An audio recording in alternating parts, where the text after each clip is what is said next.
এটা হলো Ruby crossing মোড়। আমি এসেছি রুবি হসপিটালের সামনে। এখন যাব হচ্ছে মলের দিকে যাব, যেখানে বিস্কিট কাজু বাদাম সব পাওয়া যায়, ওখানে পাওয়া যাব। তো ওই অফিসের কাজে এসেছি একটু, তো দেখি রাস্তা পার হবে। এখন অনেক গাড়ি ঘোড়া আছে, তো এখন সিগন্যাল পড়েনি। এই সিগন্যাল পড়েছে, রাস্তা পার হবে এবারে। রাস্তা পার হচ্ছি।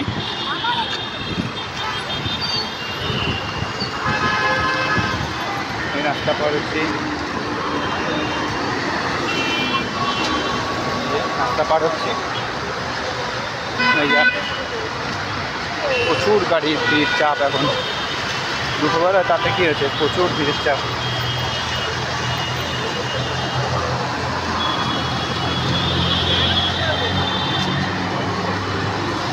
এখনও সিগন্যাল পড়েনি, পড়ে যাবে।